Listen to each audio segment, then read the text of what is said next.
तो प्यारे बच्चों, कैसे हैं आप सभी? उम्मीद है सब बेहतर होंगे। आज का क्वेश्चन नंबर हमारा 7 है।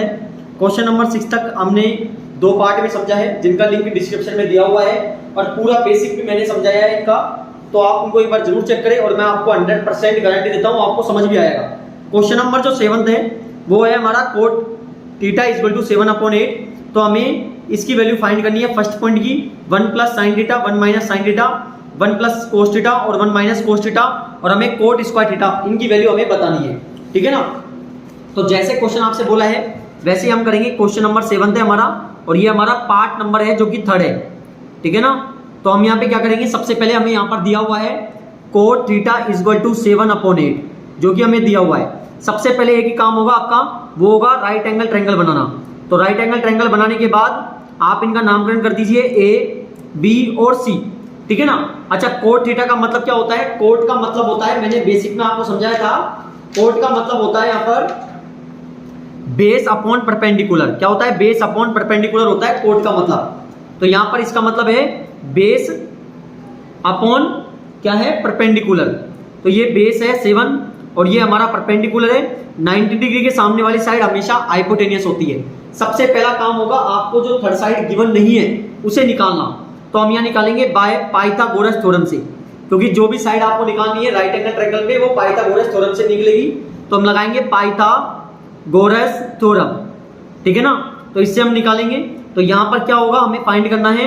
अच्छा, क्या फॉर्मूला होता है इसका? फॉर्मूला होता है हाइपोटेनियस का square equal to perpendicular square plus base का स्क्वायर। ठीक है ना? अच्छा, हाइपोटेनियस क्या है? हमारा AC है। बेस हमारा परपेंडिकुलर क्या है? परपेंडिकुलर AB है और बेस हमारा है BC। ठीक है? AC हमें फाइंड करना है जो कि हमारे पास नहीं है। AB की वैल्यू कितनी है? 8 है, 8 का स्क्वायर कर देंगे। BC की वैल्यू 7 है, 7 का स्क्वायर कर देंगे। ठीक है ना? तो AC का स्क्वायर इक्वल टू 8 का स्क्वायर मतलब 8 इंटू 8 कर दो 64 और 7 का स्क्वायर हो जाएगा 49। ठीक है ना? यहां से क्या करेंगे, अब जोड़ेंगे, हम ऐड करेंगे, कितना आ जाएगा? 119 आ जाएगा। ठीक है ना? नहीं सॉरी, 9 और 4 13 और यहाँ पर आ जाएगा 113। अब क्या करेंगे, सामने से स्क्वायर हटाएंगे। स्क्वायर हटाने पर यहाँ लग जाएगा अंडर रूट, और अंडर रूट निकालने के लिए एलसीएम लेके 2 के जोड़े, इसका एलसीएम लेके निकलेगा ही नहीं, 2 के जोड़े नहीं बनेंगे। तो इस प्रकार हमारा जो AC की वैल्यू हो गई रूट में हो गई 113। ठीक है ना? अच्छा, पहला पॉइंट आपसे बोला था, आप देखो सबसे पहला आपका काम होता है जो साइड गिवन नहीं है उसको निकालना, और वो निकलेगी आपके पाइथागोरस थ्योरम से। अब पहला पॉइंट है हमारे, इस पॉइंट को हमें फाइंड करना है। तो यहाँ पर पहला पॉइंट हमें दिया हुआ है 1 plus sine theta bracket 1 minus sine theta, फिर upon 1 plus cos theta bracket 1 minus cos theta.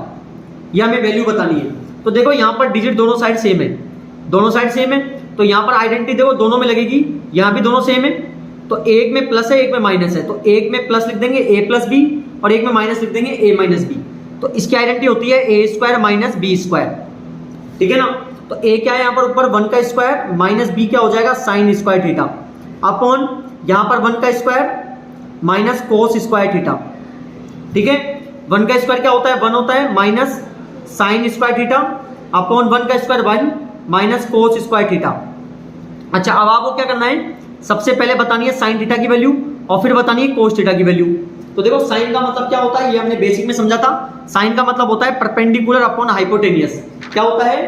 Perpendicular upon hypotenuse. ठीक है ना? तो यहाँ पर परपेंडिकुलर क्या है? यहाँ पर परपेंडिकुलर देखो, ये आपका हो गया परपेंडिकुलर और ये हो गया आपका हाइपोटेनियस। तो क्या हो गया? 8 अपॉन रूट 113। ठीक है ना? और कोस का मतलब क्या होता है? कोस का मतलब होता है हमारा बेस अपॉन हाइपोटेनियस। क्या होता है? Base upon hypotenuse. तो यहाँ पर बेस क्या है हमारा? 7 है और हाइपोटेनियस कितना है? रूट 113। तो यहाँ लिख देंगे 7 अपॉन रूट 113। ठीक है ना? अब इसमें फिट करेंगे 1 माइनस साइन थीटा का स्क्वायर, यानी 8 अपॉन रूट 113 का स्क्वायर कर देंगे, अपॉन 1 माइनस कोस थीटा का मतलब कितना है यहाँ पर? 7 अपॉन रूट 113 का स्क्वायर कर देंगे।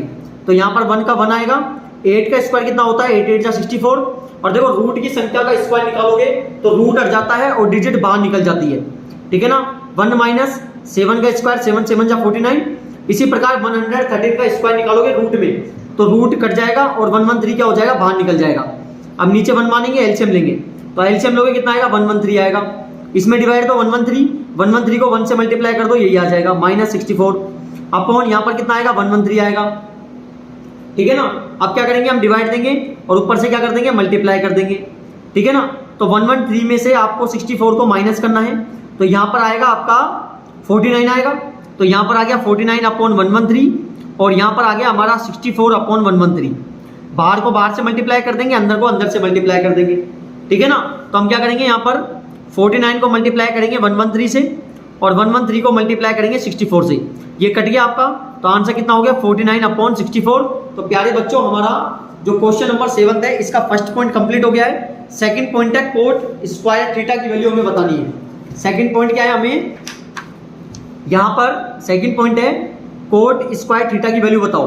तो कोट थीटा का मतलब क्या होता है, कोट थीटा का मतलब हमारे होता है बेस अपॉन परपेंडिकुलर।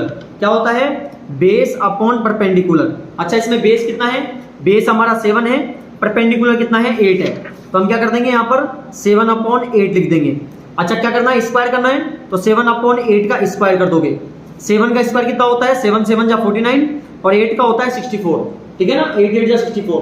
तो इस प्रकार से हमारा सेकंड पॉइंट भी कंप्लीट हो गया और मुझे पूरी उम्मीद है आपको समझ आया होगा। अब देखते हैं 8th question. If 3 cot a = 4 है, तो हमें ये चेक करना है कि 1 - tan square a upon 1 + tan square a = cos square a minus sin square a है या नहीं है, ये हमें बताना है। ठीक है ना। तो हमें क्या करना होगा, क्वेश्चन नंबर 8 है हमारा और यहाँ पर हमसे दिया हुआ है कि 3 cot a = 4 दिया हुआ है। सबसे पहले हमें क्या करना होगा, cot a को बाहर करना होगा, तो ये मल्टीप्लाई किस में आ जाएगा, डिवाइड में आ जाएगा। ठीक है ना। तो सबसे पहले हम बनाएंगे right angle triangle. Right angle triangle आपको बनाना होगा। इस प्रकार हमने राइट एंगल ट्रायंगल बनाया। अब हमें यहाँ पर क्या करना है, इनका नामकरण करना है A, B और C। अब देखो कोट का मतलब क्या होता है, कोट का मतलब हमारे पास होता है, यहाँ पर लिखा हुआ है बेस अपॉन परपेंडिकुलर। क्या होता है, बेस अपॉन परपेंडिकुलर। अब देखो A के लिए बात कर रहा है, तो A के सामने वाली जो साइड होती है वो बन जाती है हमारी परपेंडिकुलर। तो परपेंडिकुलर कितना है इसका 3 और बेस क्या हो जाएगा, ये हो जाएगा 4, यानी बेस क्या हो जाएगा 4 और परपेंडिकुलर हो जाएगा 3, क्योंकि एंगल के A के सामने वाला ये साइड क्या होता है, परपेंडिकुलर होगा। ठीक है ना। सबसे पहले हमें फाइंड करना होगा AC। किससे फाइंड करेंगे, बाय पाइथागोरस थ्योरम से। पाइथागोरस थ्योरम से हम फाइंड करेंगे। तो पाइथागोरस थ्योरम क्या होता है, उसका फॉर्मूला होता है hypotenuse square = perpendicular square plus base का स्क्वायर। तो हाइपोटेनियस कितना है यहाँ पर AC है, AC का स्क्वायर कर देंगे। परपेंडिकुलर कितना है 4 है और बेस कितना है हमारा 3 है। ठीक है ना। इसको आप चेंज कर सकते हैं, इसको कोई दिक्कत नहीं, परपेंडिकुलर बेस हो सकता है इसमें निकालने में, कोई दिक्कत नहीं है, लेकिन हाइपोटेनियस आपको नहीं छेड़ना है।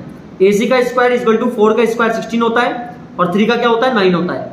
यहाँ से स्क्वायर हटा देंगे, सॉरी अभी जोड़ो पहले इसको, कितना हो गया 25 हो गया। स्क्वायर हटा दो, सामने क्या लग जाएगा, रूट लग जाएगा और रूट निकालने के लिए एलसीएम लेके 2 के जोड़े, तो यहाँ पर आ जाएगा आपका 5 सेंटीमीटर। तो हम यहाँ लिख देंगे कितना आ गया हमारे पास 5 सेंटीमीटर आ गया। ठीक है ना।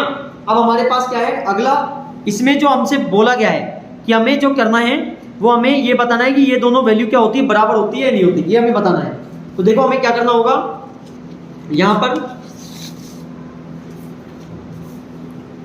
पॉइंट है हमारा कि हमें क्या करना है, यहां पर 1 - tan square a upon 1 + tan square a = आपको यहां प्रूव करना है कि cos square a minus sine square a होता है या नहीं होता, ये आपको बताना है। ठीक है ना। तो हम क्या करेंगे, यहाँ पर सबसे पहले tan की वैल्यू निकालेंगे, फिर निकालेंगे cos की और फिर चाहिए हमें sin की, ये तीनों की वैल्यू हमें चाहिए। ठीक है ना। अब देखो tan का मतलब क्या होता है, tan का मतलब हमारे होता है परपेंडिकुलर अपॉन बेस। क्या होता है, परपेंडिकुलर अपॉन बेस। ठीक है ना। इसी प्रकार cos का मतलब क्या होता है, base upon hypotenuse, base upon hypotenuse. और साइन का मतलब क्या होता है, base upon hypotenuse, perpendicular upon hypotenuse, perpendicular upon hypotenuse sine का होता है। ठीक है ना। तो tan a, अच्छा a के लिए बात कर रहा है, ध्यान से समझना, a के लिए बात कर रहा है, तो a के सामने वाला ये परपेंडिकुलर हो जाएगा, ये बेस हो जाएगा, तो इसका हो जाएगा 3/4। cos a के सामने वाला परपेंडिकुलर है, ये बेस है, तो हमें क्या चाहिए, बेस अपॉन हाइपोटेनियस। तो बेस कितना है 4 और हाइपोटेनियस कितना है 5, तो हमें लिख देंगे 4/5। ठीक है ना। अब देखेंगे हम साइन का। तो साइन का क्या है, परपेंडिकुलर अपॉन हाइपोटेनियस a के लिए, a के लिए ये क्या हो जाएगा, परपेंडिकुलर 3 हो जाएगा, हाइपोटेनियस कितना हो जाएगा 5 हो जाएगा, तो हम लिख देंगे 3/5। अब हमें इसमें फिट करना है, तो 1 - tan स्क्वायर है तो tan कितना है 3/4 का square upon 1 plus tan square है मतलब 3/4 का square equal to cos square है मतलब 4/5 का स्क्वायर माइनस sin स्क्वायर है मतलब 3/5 का स्क्वायर। 1 माइनस 3 का स्क्वायर कितना होता है 3 3 जा 9, 4 का 4 4 जा 16, 1 प्लस 3 का 3 3 जा 9 और 4 4 जा 16 कर देंगे। ठीक है, उम्मीद है आपको समझ आ रहा होगा। अब यहाँ पर क्या करेंगे 4 का स्क्वायर कितना होता है 16 और 5 का 25, 3 का कितना होता है 9 और 5 का कितना होता है 25। ठीक है ना, नीचे 1 मान लेंगे, एलसीएम लेंगे, 16 एलसीएम आएगा, नीचे डिवाइड दोगे 16 को 1 से मल्टीप्लाई कर दो, 1 आएगा, 1 को 9 से मल्टीप्लाई कर दो। ठीक है ना, इसी प्रकार यहाँ पर 16 एलसीएम आएगा तो यहाँ पर हो जाएगा 16 प्लस 9 हो जाएगा इक्वल टू यहाँ पर एलसीएम लोगे 25 आएगा, 16 माइनस क्या कर देंगे 9 कर देंगे। ठीक है, अब क्या करेंगे हम यहाँ पे 16 में से 9 माइनस करेंगे कितना आएगा 7 अपॉन 16 और यहाँ पर माइनस करो कितना आएगा, सॉरी यहाँ प्लस करना है तो 25 अपॉन 16 इक्वल टू 16 में से 9 माइनस करो कितना आएगा आपके पास, यहाँ पर आ जाएगा 7 अपॉन 25। ठीक है, अब क्या करेंगे हम बाहर को बाहर से मल्टीप्लाई, अंदर को अंदर से मल्टीप्लाई करेंगे, यानी 7 को मल्टीप्लाई 16 से और 25 को मल्टीप्लाई 16 से इक्वल टू 7 अपॉन 25। 16 से 16 कट गया, क्या बच गया 7 अपॉन 25 इक्वल टू 7 अपॉन 25। क्या दोनों बराबर आए हैं? बिल्कुल दोनों बराबर आए हैं। और क्वेश्चन में क्या पूछा था, ये बराबर है कि नहीं है, ये बिल्कुल इक्वल है तो आप लिख दोगे yes this figure is equal, क्योंकि हमने ये प्रूव कर दिया है। और मुझे पूरी उम्मीद है आपको अच्छे से समझ भी आया होगा। ठीक है ना, तो हमारा क्वेश्चन नंबर जो 8 था वो पूरा कंप्लीट हो गया है। ठीक है, अब बढ़ते हैं हमारे नेक्स्ट क्वेश्चन पर जो कि 9th है। एक ट्रायंगल एबीसी है जिसमें राइट एंगल आपके बी है, tan a इक्वल टू 1/√3 है, तो आपको वैल्यू फाइंड करनी है 1 पॉइंट की और सेकंड पॉइंट इसकी ज्ञात करनी है। ठीक है ना, तो यहां पर जो क्वेश्चन है हमारा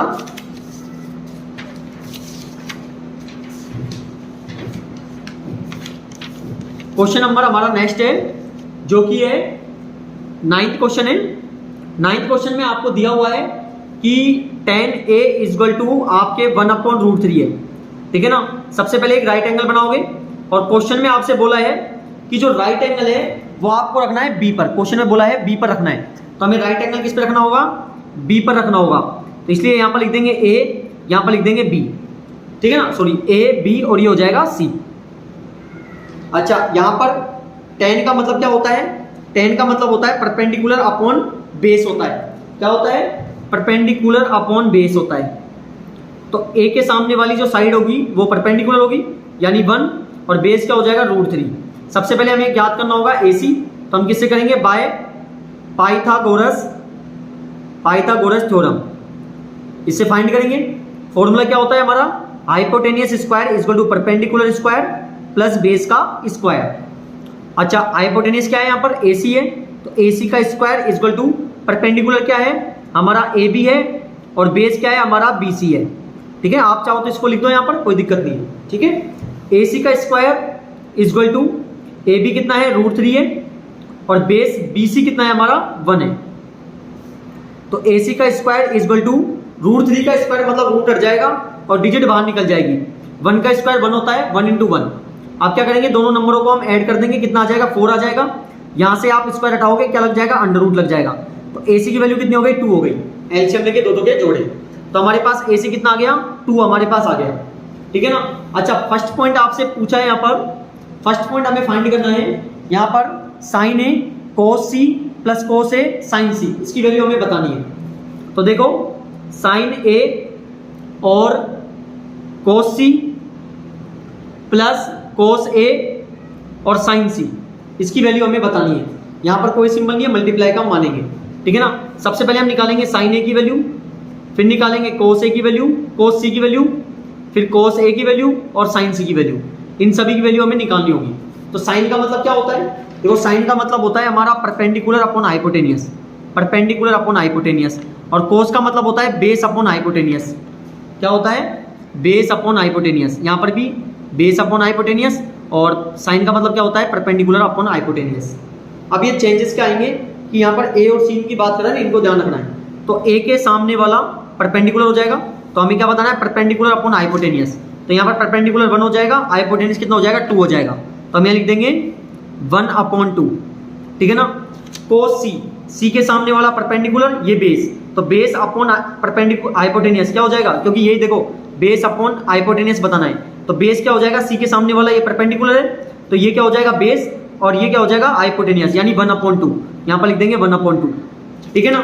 इसी प्रकार बेस अपॉन हाइपोटेनियस ए के लिए, ए के ये वाला क्या हो जाएगा परपेंडिकुलर, तो ये बेस हो गया, तो बेस कितना हो गया √3, हाइपोटेनियस कितना हो गया 2, तो यहाँ लिख देंगे √3/2, ठीक है ना। अब साइन सी के लिए बताना है, तो सी के वाला परपेंडिकुलर ये हो जाएगा और हाइपोटेनियस हो जाएगा 2, तो कितने लिख देंगे √3/2 लिख देंगे, ठीक है ना। अब क्या करेंगे हम यहाँ पे सोल्व करेंगे, तो साइन ए का मतलब कितना है 1/2 मल्टीप्लाई 1/2 प्लस √3/2 मल्टीप्लाई √3/2, ठीक है ना। तो 1 1 जा 1, 2 × 2 कर दो कितना आ जाएगा 4 आ जाएगा, √3 को √3 से करोगे क्या आएगा 3 आएगा, और 2 2 से क्या हो गया 4 हो गया। अब यहाँ पर एलसीएम ले लेंगे 4 आ जाएगा, 1 प्लस कितना हो गया 3, 4/4, 4 से 4 कट गया, कितना आ गया आंसर 1 आ गया। तो हमारा फर्स्ट पॉइंट क्लियर हो गया, जिसका आंसर कितना होगा 1 होगा, ठीक है ना। अब हमें बताना है हमारा सेकंड पॉइंट। अब यहाँ पे सेकंड पॉइंट क्या है, सेकंड पॉइंट हमें बताना है यहाँ पर, जो कि है आपको cos A cos C minus sine A और cos साइन C, इसकी वैल्यू आपको बतानी है। तो देखो यहाँ पे हमें बताना है cos A cos C minus sine A और साइन C। अभी देखो हमने निकाला था यहाँ पर cos A का मतलब था, cos A का मतलब √3/2 हमने निकाला था, देखो ये रहा √3/2, cos A का मतलब कितना है √3/2 मल्टीप्लाई cos C का मतलब कितना है 1/2, यहाँ पर लिख देंगे 1/2, ठीक है। अब साइन A का मतलब है 1/2, तो माइनस 1/2 इंटू साइन C का मतलब कितना है √3/2, यहाँ पर लिख देंगे √3/2 लिख देंगे, ठीक है। √3 को 1 से करोगे √3 आएगा, 2 2 से कितना हो गया 4, 1 को √3 से करोगे √3 आएगा, 2 2 से कितना हो गया 4 हो गया, 4 एलसीएम ले लेंगे, नीचे डिवाइड 1 को √3 से √3, इसी प्रकार यहाँ पर भी √3 से √3 क्या बचा 0/4, और 0 में जब डिवाइड दोगे क्या आएगा आपके पास 0 आएगा। तो इस प्रकार हमने दोनों पॉइंट क्लियर कर लिए हैं, और मुझे पूरी उम्मीद है आपको समझ आए होंगे। और नेक्स्ट पार्ट में हम 10 और 11 क्वेश्चन जो हमारे बचे हुए हैं वो करेंगे। तो जिन्होंने चैनल को सब्सक्राइब नहीं किया है प्लीज चैनल को सब्सक्राइब कर लें, ज़्यादा वीडियो को शेयर करें और लाइक करना ना भूलें। बहुत बहुत धन्यवाद।